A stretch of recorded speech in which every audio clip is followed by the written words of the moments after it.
تحياتي والسلام عليكم. معكم رياض العبادي من هولندا. راهو خطير جدا، اسمعوني في الرساله ذي الى المواطنين التوانسه كل شباب الثوره والشعب التونسي الحر الكل.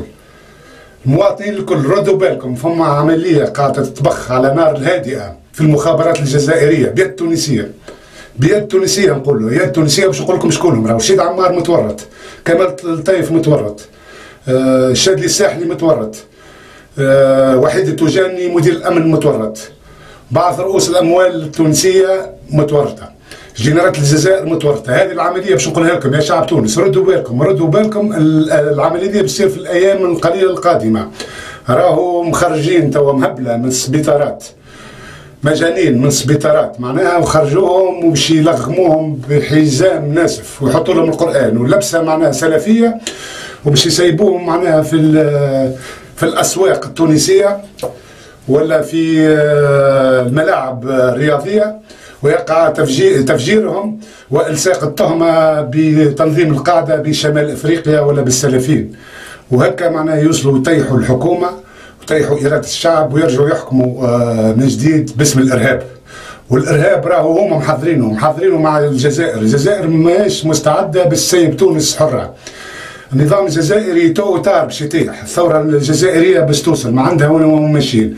هذا النظام القمعي الجزائري، نظام الجزائريات اللي قتل اكثر من 100,000 جزائري، اكثر من 200,000 ماتوا جزائري من هذا النظام الارهابي.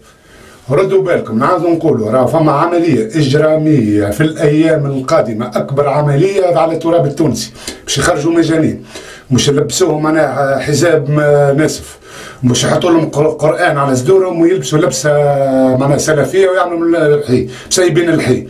هذوما العباد باش يحطوهم في الاسواق، وممكن في الكارفور تصير الحكايه، وممكن في استاد المنزه ولا استاد درادس ولا في ما نعرفش يعني في بلاصه كبيره تلقى معبيه بالعباد، ويقع تفجيره المختل عقليا فهمت كيفاش، وحتى يتيحوا معناها كمئات الضحايا.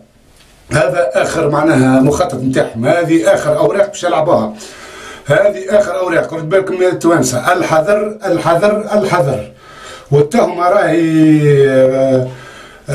التهمه باش يلصقوها للسلفيين، ومش نعطيكم المصدر، ومش نعطيكم معناها لو صارت هذه الحكايه راهو تمشيوا لشيد عمار وتلقيوا عليه القبض، وكان لازم اعدام وسير بلاس، على خاطر هذا السيد هو وراء اجرام، عنده معناها فرقه الموت نزل تحته، فرقه القناصه نزل تحته، هي اللي قتلت، هي اللي سمت طارق المكي، هي اللي سمت عبد الفتاح المر، هي اللي سمت فوزي بن مراد، هي قاعده تعمل في العمليات الاجراميه، هي تتلقى تعليماتها من قبو منزل لحبيب عمار اللي عنده ماتريال نتاع المخابرات كله، هو اللي قاعد يعطي تعليمات للامن الموازي. الامن الموازي معروف لشكون يخدم.